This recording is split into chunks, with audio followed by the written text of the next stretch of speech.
In what ways has education in America dramatically changed over the past century? How exactly is the Trump administration's approach to education different from that of the Obama administration? And what has been behind the push for Common Core?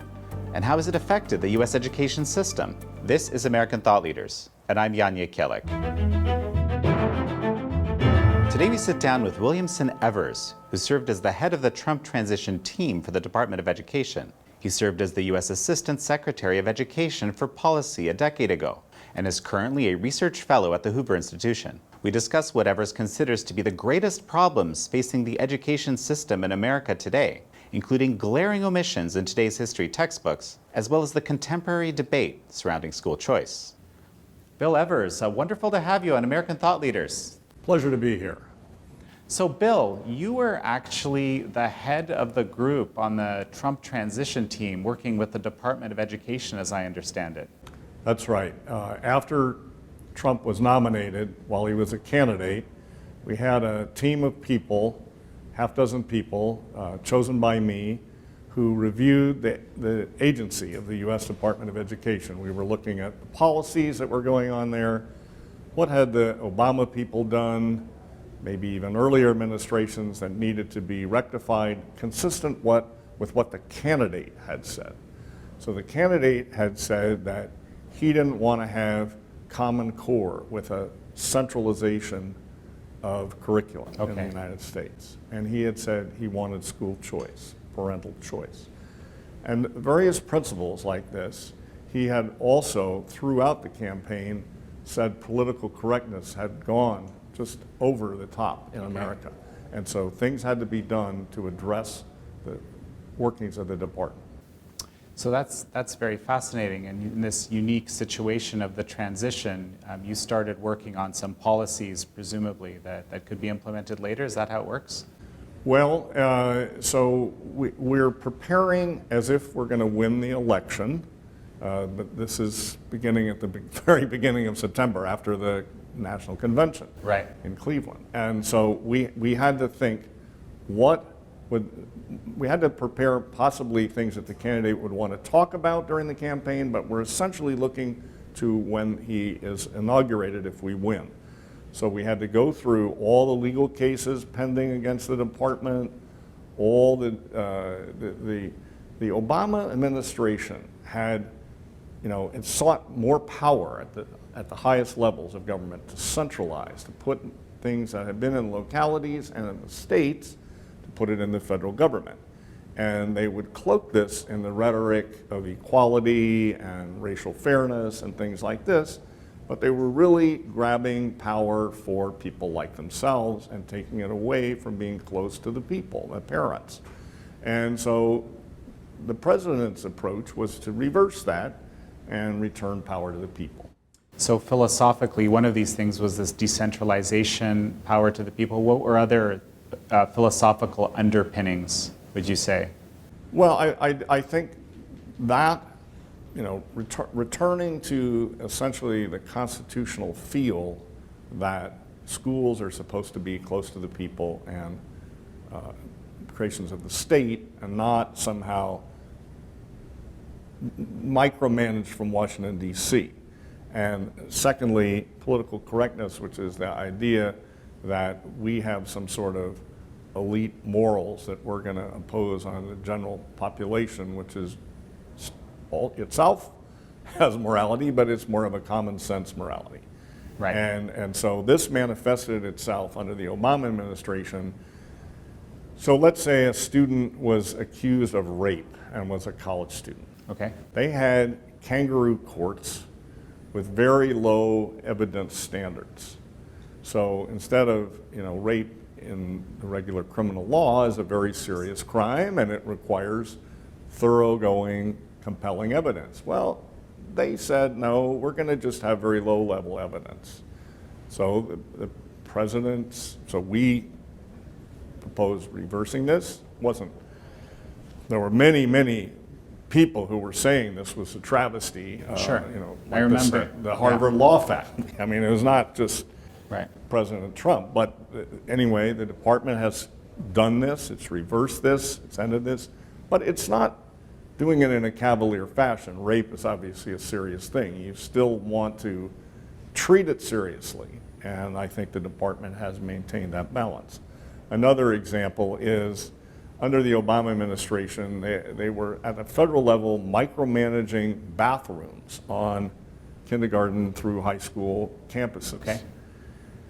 And the Trump administration just ended that. You know, again, nobody's civil rights should be violated, nobody should be mistreated or, you know, given a bad experience in school. But nonetheless, a local situation can handle this better than somebody in Washington, D.C. who's just far away from the scene and what the actual people are like. So I just think that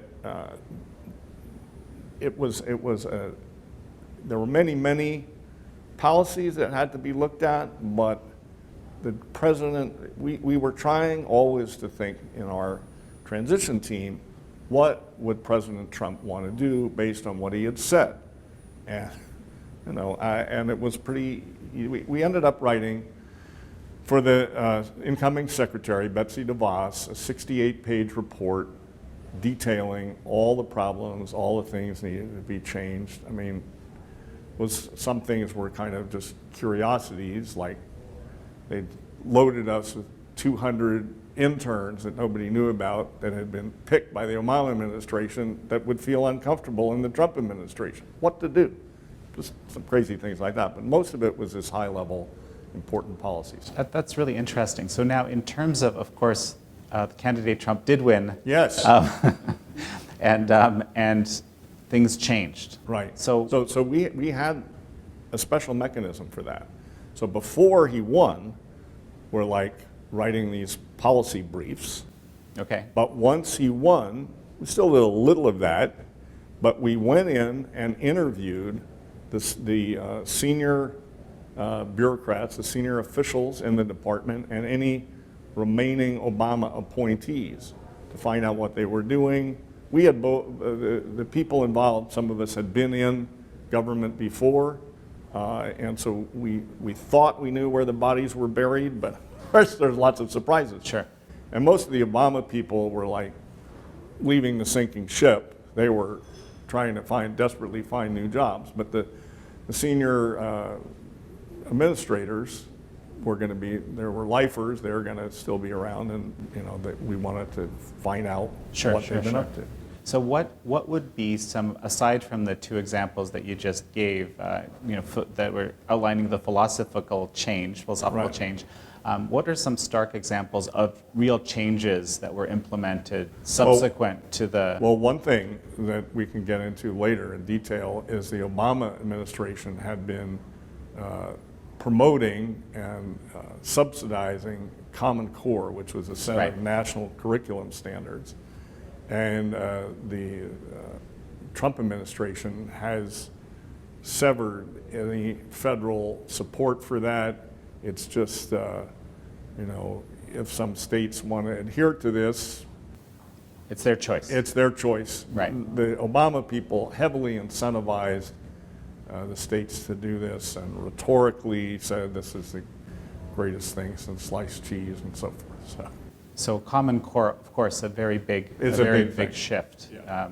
Anything else that jumps to mind for you? Well, there are many different detailed things that have to do with school innovations, and That's okay. It's kind of in the weeds. I think another major shift was a stronger support for school choice. It's not that the Obama people didn't have a certain amount of that, Right. but they were kind of tinkering around the edges of it. And President Trump sought to bring this to the fore and allow parental choice, letting parents escape failing public schools, give that more emphasis to the extent he could. He Right. needs support from Congress for this, and Congress is pretty inactive right now. I would say Secretary DeVos has done a tremendous job with the opportunities that executive action allows her. Okay. And they have other ideas about reconfiguring the department and other things.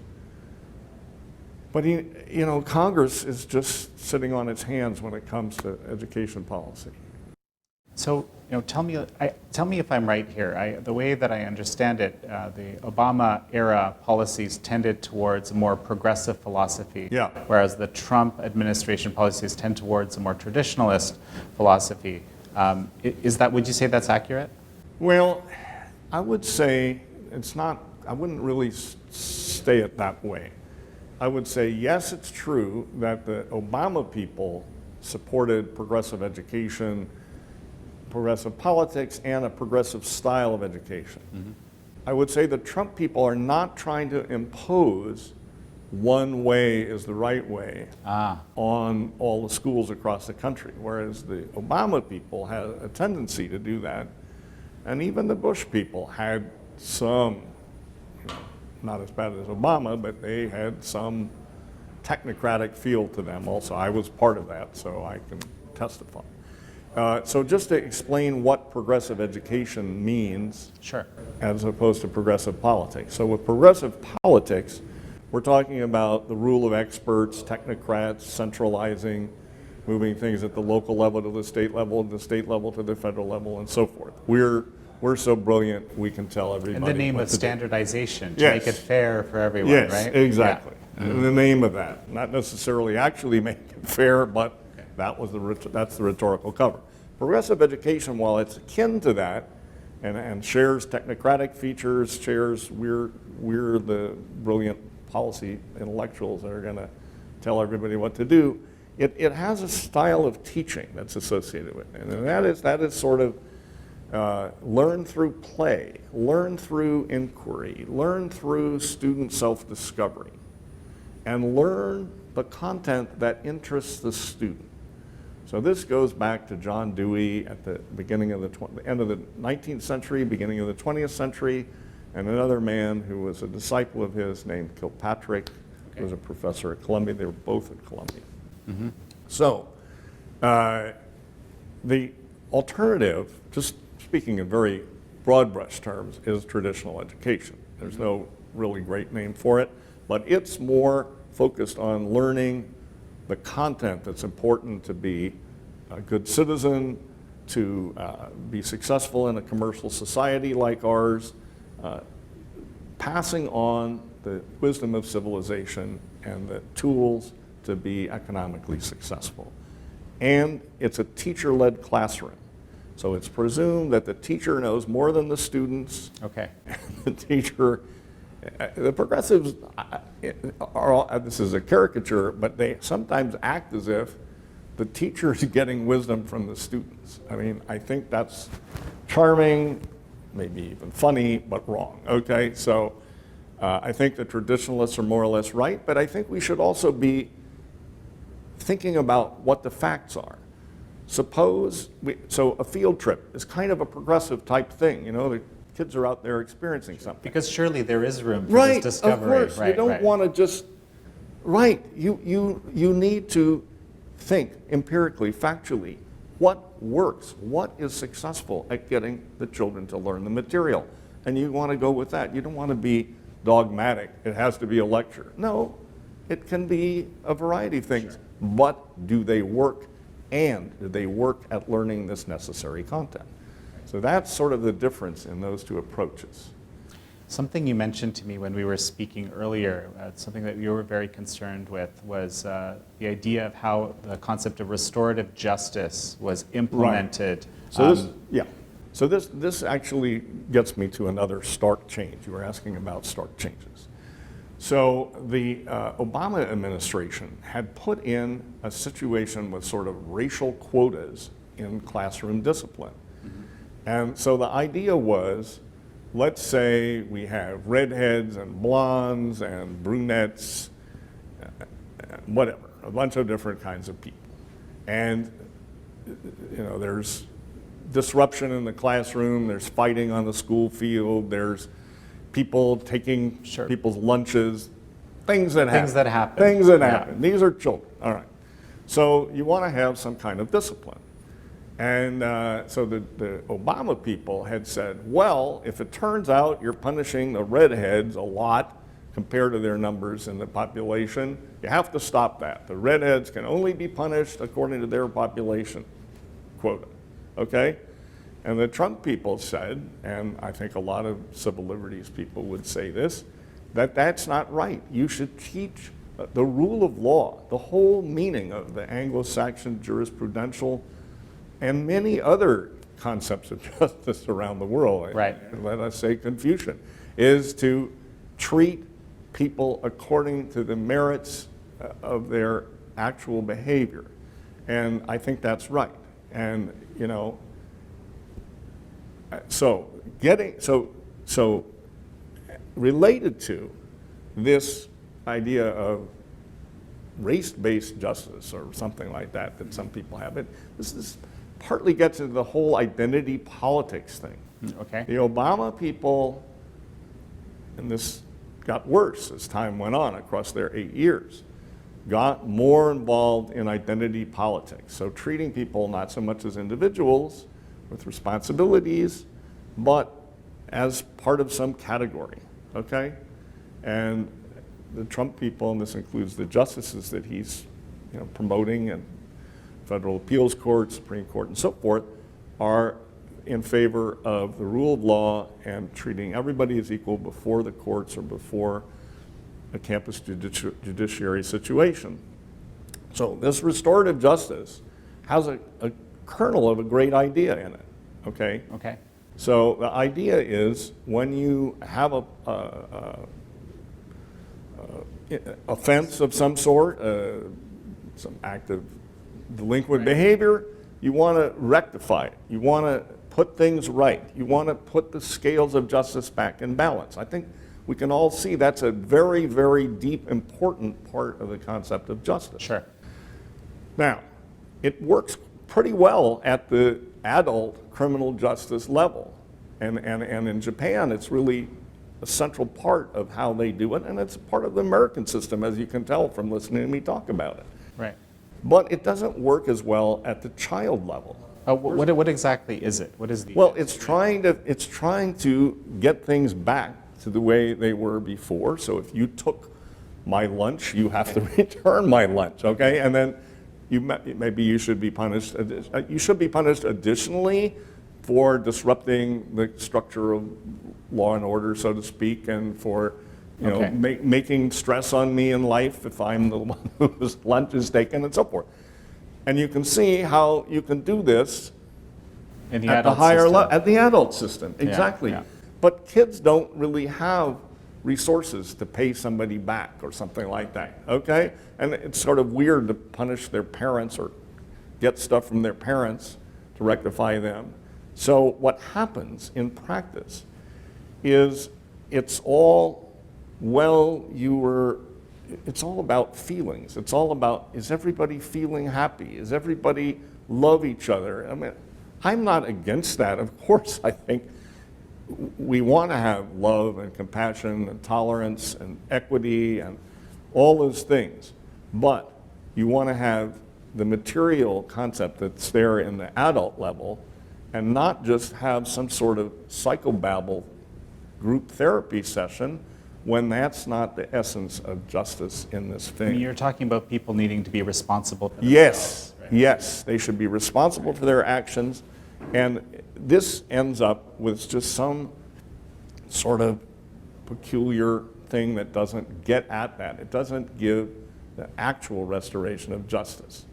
And there's a version of it that's even more, I say, bizarre, and that is every day is a new day. So suppose I hit you today, and we go through our therapy session, and then I hit you tomorrow, maybe even harder. In a normal justice system for adults, I would pay, and I would pay a heavier penalty for being continually doing this. Right. And in this version of restorative justice that you often find, they don't have that. They wipe the slate clean each day. I think that the incentives there are very bad. They It's like giving a free pass to somebody that's disruptive, whereas you want them to cease. You want them to be a good citizen in the school.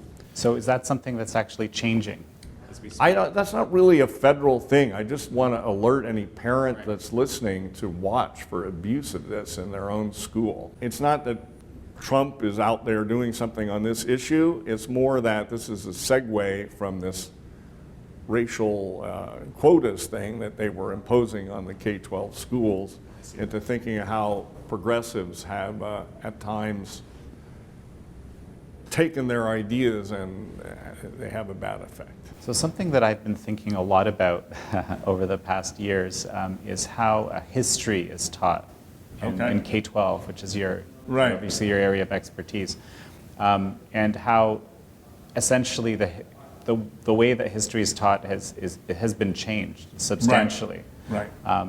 In some cases, dramatically.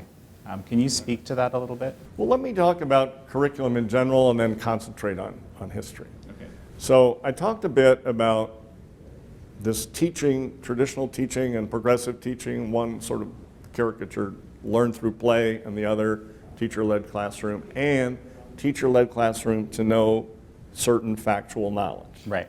So there's a man named E.D. Hirsch Jr. that wrote a book called Cultural Literacy, and then he wrote a series of books called What Your Kindergarten Needs to Know, What Your First Grader Needs to Know, What Your Second, and so forth, okay?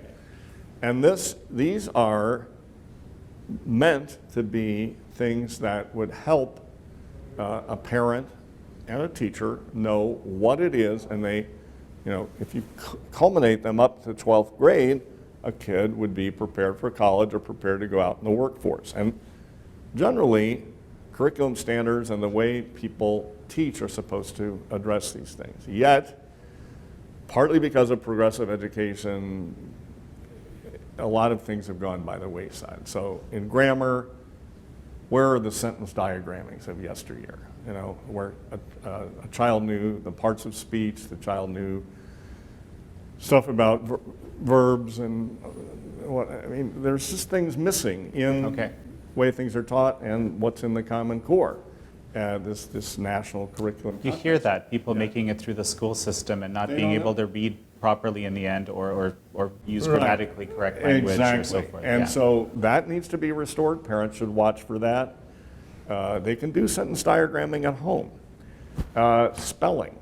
A lot of the stuff where they're, if you look at the winners of these spelling bees, they're not just memorizing the dictionary. I mean, there's some of that, but mostly they're learning word roots, how words are put together, and that needs to be a focus. And how is it I'm very curious, because this seems a very basic education that most people would have. How is it that suddenly is missing?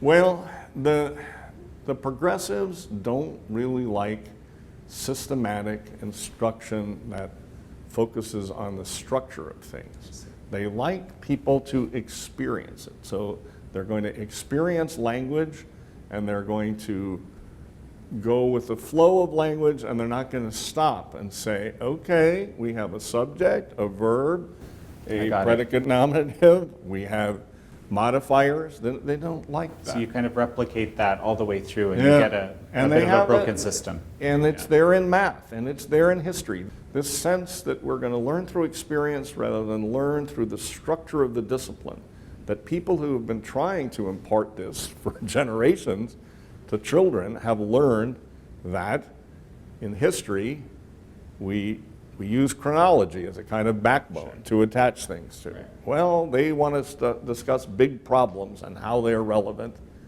to today.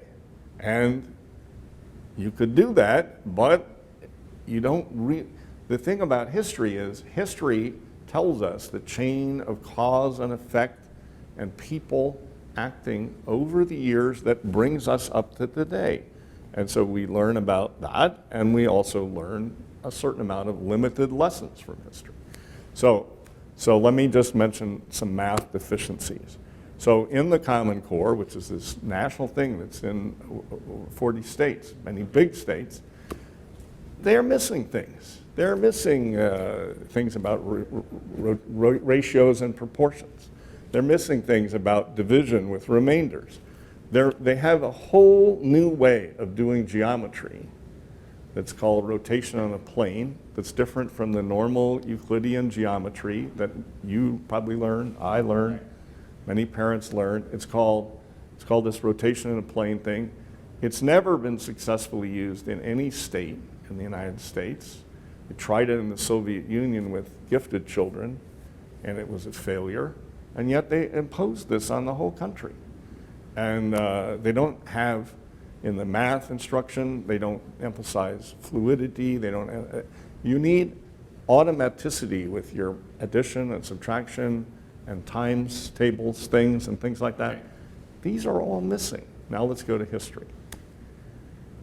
I'll give you some examples relating to progressivism, relating to the New Deal in American history, and relating to the history of socialism.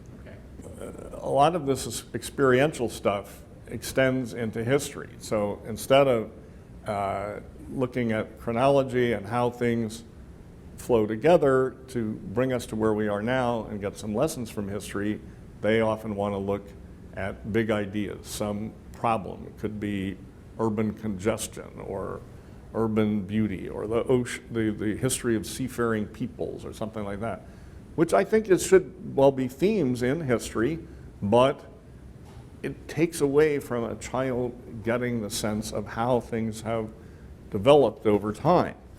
And I give 3 examples of areas where you can see this. So, and the thing, let me just jump in for 1 second. The thing about history specifically that strikes me as difficult is it's very easily subjected to politicization, right? And if you, the progressives, and I believe that there is no objective reality, as I understand. The reality is kind of created by the ruling power or something of this nature, right? And so now, isn't it, you get kind of free rein in terms of how you can explain what happened or even change the facts. Is that correct, or do I have this wrong?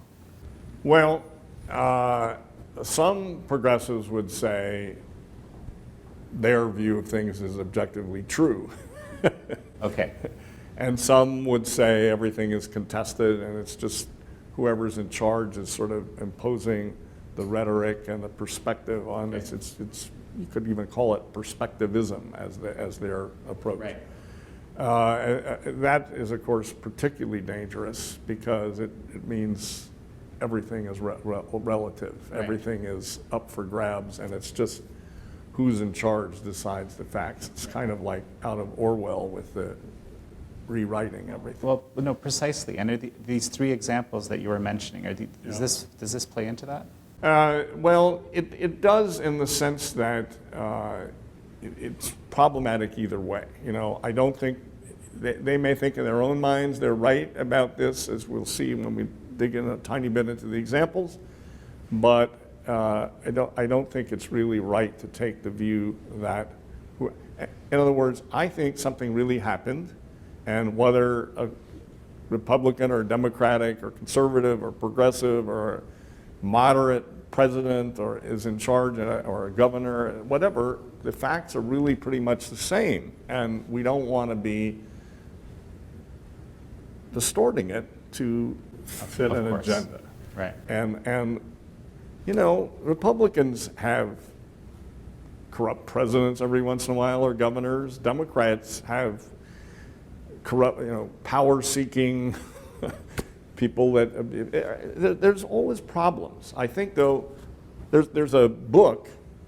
So tell me about these 3 examples related to history that you were just starting on. Well, if you look at how history is taught in K-12, you find all sorts of missing facts and important things and distortions and biases and so forth. And I just thought there are 3 things particularly striking that are relevant to our own time. I mean, the most bizarre things are sometimes left out. Like in California, at least what they say they're going to teach, they leave out the difference between the Shiites and the Sunnis. But that's not one of these 3 things. I mean, can imagine that in our day, leaving that out. But anyway, so I thought I'd talk about the progressive movement and the New Deal and socialism. Okay. And so, as I mentioned earlier when I was talking about progressive governance, there's the idea of a managerial elite, a rule of experts who know better than the regular public how things should be run. And they may have ratification in some elections, but they want to be an elite in all political parties and in the bureaucracy that's telling people what to do. And it's an idea of social science run amok, essentially. Sure. So, but the history accounts of progressivism leave all sorts of things out. Eugenics. These people were trying to force breeding things as if we were lab experiments of animals being bred or dogs being bred, but by some powerful people at the top. Right. Something out of Hitler Germany. I mean, it really, the progressive movement advocated not the mass killings of Hitler Germany, but they advocated the racial ideas of. Another thing is, the progressives thought that the historical progressive movement, I mean, the Woodrow Wilson administration, just to be specific, thought that blacks should not be allowed to get an academic education. They should only be given a vocational education. Nothing against vocational education, but surely some people want an academic education. How are there going to be ministers among the black population, doctors, whatever, the people who want to be those things? They should have an opportunity for, if they're prepared for it and ready for it and want it. And I'm just telling you, the Woodrow Wilson administration put out a whole report on Negro education, which is what African Americans were called at the time, and it says that they should be, weavers of mats, and they should be I don't even know what to say when I hear things like this, because it's basically taking a very constitutional basic thing, life, liberty, and the pursuit of happiness away from a person, right? Exactly. Yeah. And so the whole imperial presidency that we suffer from in the 20th century and the 21st century grows out of this sense that we know best of the progressives. Kind of like engineering society into into some social engineering, exactly. So that is left out of these textbooks, and yet it's all, we had great intentions. Okay, well, slum clearance turned out to be urban renewal projects that wreck the life of neighborhoods and so forth. They portray good intentions, and they don't portray some bad intentions, and they don't portray the results that turned out extremely badly. So that's progressives and progressive movement. The New Deal. So they portray the Great Depression of the 1930s as if the Keynesian explanation is correct. The Keynesian explanation is not enough demand, aggregate consumer demand. This is technical, but whatever. Sure. So the people don't have enough money to buy the goods. That's the idea of it. Right. Okay, and it's the people en masse. All right, so there's other major things. So Milton Friedman, a Nobel laureate, said no, it had to do with the Federal Reserve Bank, our central bank in the United States, by mistake causing a monetary contraction. There was too little money by the way they were controlling the money supply. There's another important explanation, the Austrian school explanation. Friedrich von Hayek got a Nobel Prize for that. And so that idea of that is there is wrong-headed overinvestment, particularly in capital goods. That's equipment that makes other equipment before it gets to the final retail product that we buy. And that this is caused by rules of the banking system. Okay, these are all a little complicated, right, but the Keynesian explanation is not necessarily right, and Keynesianism was proved wrong by the stagflation of the 1970s, which Keynesianism says can never happen.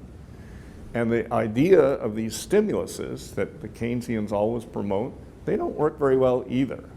We know Obama tried it, and Trump with his deregulation and tax cuts has done much better in opening up and getting an energetic economy than the Keynesian policies of the Obama years. Sure. But they leave this out in these histories of the Great Depression. There's other things they leave out. The aid to the poor that Franklin Roosevelt gave was not directed to places who were most suffering from poverty and had lost during the Great Depression. It was aimed at where the Democrats were in trouble politically. Okay? I mean, we shouldn't necessarily be surprised at that, but a more honest portrait of what was going on tells us that. The two big policy programs, the Agricultural Adjustment Act, or Agricultural Adjustment Administration, and the National Recovery Act, or National Industrial Recovery Administration, were monopoly programs. So when you have a monopoly, you try to reduce the amount produced so you can raise prices. So what the Agricultural Industrial, sorry, mixing them, Agricultural Adjustment Administration did was it made farmers destroy their crops, burn them, kill cows, and so forth, to reduce supply. This is why, while people were hungry, by the way, okay? And then they try to fix the prices, okay? We still have major remnants of this in our farming system today, and it causes distortions. And with the businesses, they try to form deliberate cartels, deliberate monopolies in each industry, reduce production, and raise prices. Where isn't this in the story? They borrowed this from Mussolini's Italy. It's called corporativism, corporate state.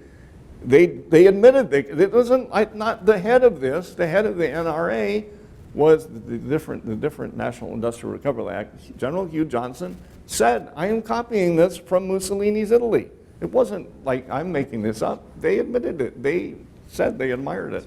Why isn't this in the story? It sounds like a lot of inconvenient truths. Right. You could call it exactly. Being Exactly. left out. Yeah. So take socialism. If you think about it, the big thing that stands out is that socialism in practice has led to terribly, just devastated lives. Millions and millions of people have died in actually existing socialist countries, in really existing socialism.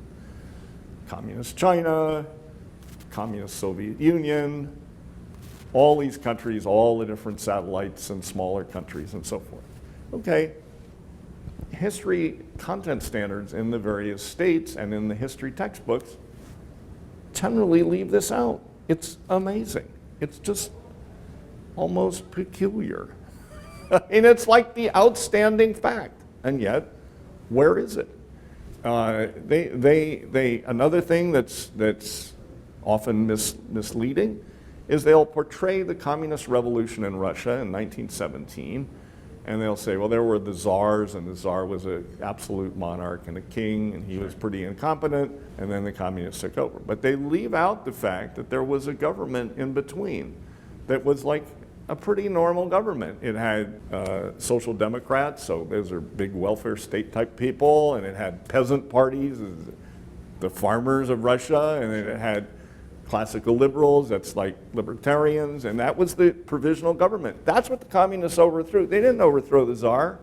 They had nothing to do with overthrowing the czar, and yet the history leaves this out. It's like, hey, magic bullet, we overthrew the big bad czar. No, they didn't. It sounds like the Soviet version of history. Yeah, it is. They also kind of slough over slide over it. Okay. So things like that are just extremely common.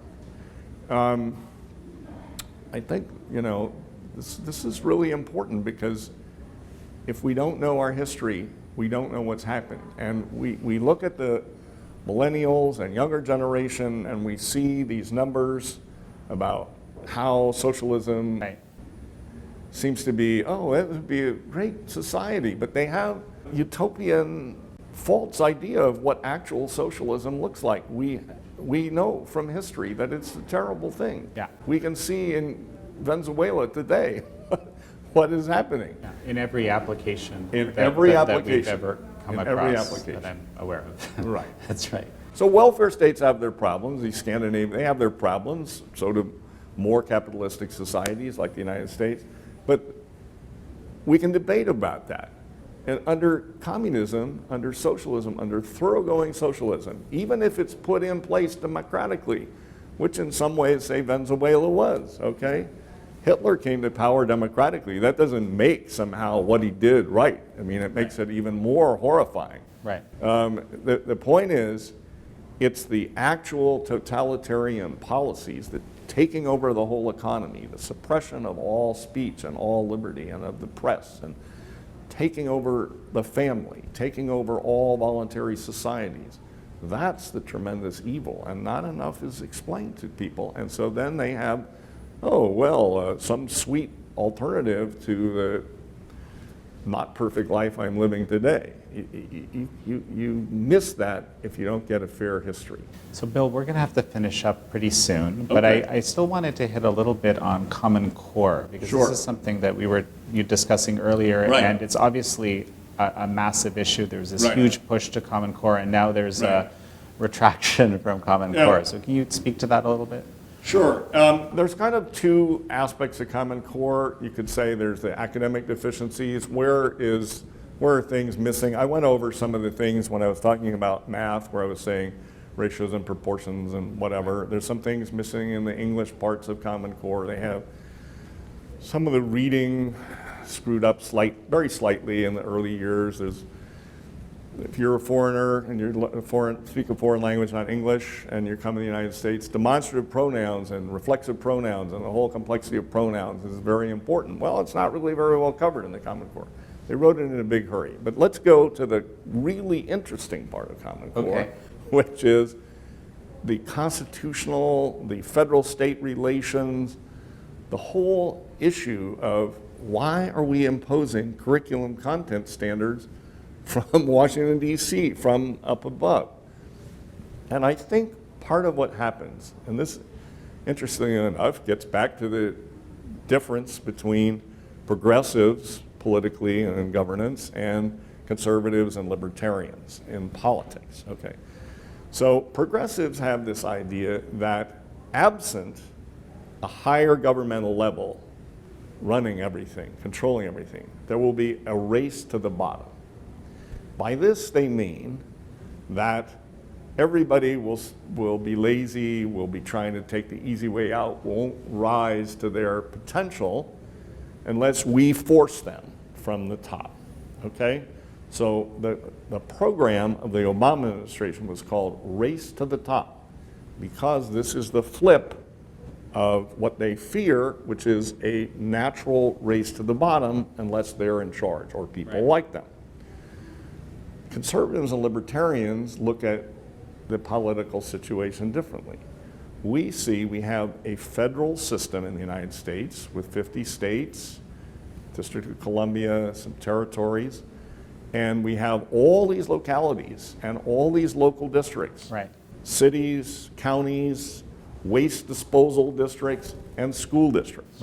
Okay. So we think, conservatives and libertarians, that something goes on called competitive federalism. Sure. And this means that under our federal structure that the founders put in at the Constitutional Convention, Philadelphia, we can try different things. We can have higher and lower taxes. We can spend the money on different things. We can try different programs. And people can not only can the governments try different programs, but people can vote with their feet. They can move. They can move to a situation where waste disposal is the way they want it, okay? But in our case, we're talking about education. So you can move from school district to school district if things that are missing or you want something different. It's not as good as private schools, and that we can get into parental choice in a minute, but at least it gives some, I think, very important things. And you can see it because Los Angeles, which is like the whole Los Angeles region, one gigantic school district, okay? It's terrible, by the way. It's one of the worst. Okay, look at the Boston area. Now, Boston and Massachusetts have some other things going for them, like the Puritans emphasizing education and stuff, which helped, even though it was hundreds of years ago. Still affects us today. But here's the key structural thing. The whole area around Boston is different municipalities and different school districts. So if you took the size of the LA Unified School District and plopped it around Boston, you'd see that there's many, many competing school districts. So people can move around. The problem with Common Core is that it violates and militates against competitive federalism because it's imposing a curriculum the same, uniform, the same in Mississippi as in Massachusetts, the same in California as in Florida. And first of all, not all these states, some of them are trying to improve. The South has been trying to improve for a long time. Right. You can't, if you try and level Massachusetts and Mississippi, you're going to bring down Massachusetts and you're probably going to bring up Mississippi too quickly.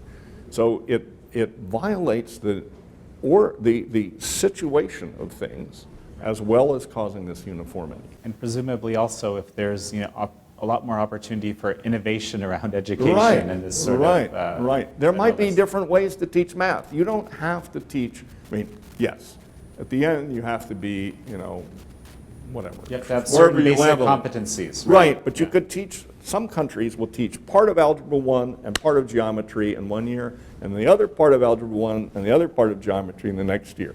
That's not crazy. Some states have maybe tried that in the United States. I don't think there's any reason to block that, okay? I think we should take advantage of our structure, the somewhat unconscious genius of our founding fathers. So I think this is a big mistake. But is it back now? Or well, is it on its way back?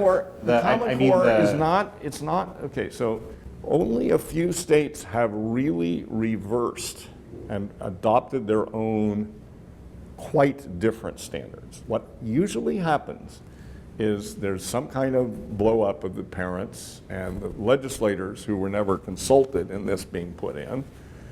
And so they turn it back to the experts. And what they do is instead of either restoring their old standards, if they were good before, or creating good non-common, they'll take the Common Core, they'll put a new name on it, the Florida Sunshine Standards or whatever. I'm not picking an actual thing here. And they'll just change a few words and it's really the same. And so that's generally what happened. Now the one thing that's happened that's good is that they were trying to have a testing duopoly. They wanted to have two national tests that would be linked, okay? So they would have a national, in effect, a national test, because when the classroom door is closed, we don't know if the teachers are teaching the Common Core. Maybe they're teaching something else. But if the kids are all tested on it, what is tested will be what school districts and everything tell the teachers they have to be teaching. Right. What's happened is, instead of this duopoly, the people have fled from the two national tests. And so there's now, whatever, 20 tests, okay? So that is good, because that will help break up this Common Core and so forth, and it will allow, so we had new math in the 1960s, and it was a crazy federally proposed thing, and it was in all the textbooks, and the federal government promoted it in many ways. I don't want to get into it. But the thing is, it didn't work very well, and so everybody abandoned it over time. And so we're seeing, I think, that happening. It's because these people were cleverer in how they put this in. It's harder, it's I hope it's not like a Venus flytrap that the bug can never get out of. I hope that they can get out of it. It's really up to the parents and the politicians and journalists in the states to watch for the problems here and say, hey, let's fix this. Also, you did mention school choice, and this Right. is actually, Common Core sort of, doesn't seem to be incredibly supportive of that's right. of this area. And this is actually something that the Betsy DeVos in the Right. Education Department is pushing forward. They Maybe are. let's finish up with a little bit of a discussion around that. Okay, so this Common Core thing can be bad for private schools also. So I'll give you an example. In Indiana, the government schools adopted Common Core back in 2010. Okay. And so they didn't want to have the private schools, the Catholic schools, the Lutheran schools, whatever other non-sectarian schools were out there having something different. So what they did was they said, if you want to be in an athletic league with any public school, you have to have Common Core. Can you see how insidious this is? Mm-hmm. And the Common Core people went into the college entrance exam. And the current head of the college board that runs the SAT college entrance board exam is a guy that was one of the architects of the Common Core. Okay. So they're trying to have this monopoly of curriculum in the United States. Choice, if we can, especially if we can get out of the Common Core, can allow for parents to pick the kind of school that suits their child, that suits their values. If they want a structured school, you can get that through parental choice, through vouchers, through charter schools. Right. If you want a progressive school, you can have it under this, okay? So it's a better way. One of the problems is all the things I've outlined about spelling and grammar and deficiencies in math and history, it's very hard. It takes resilience and persistence of parents or teachers that are concerned about this to get the teacher establishment, the educational establishment, the blob as it's sometimes called, to reverse or fix these things. If you can start your own school that does it right, You fixed it. you can fix it right like that. And it's just like the marketplace, or you know, you're unhappy with your religion that you're in, you can go to another religion in American society. You can go to a different congregation within the same religion, and so forth. So we need to empower parents so that they can pick what's right for their children. Well, that's an excellent place to end. Bill Evers, Thank you. thank you so much for being here. Great. Yeah.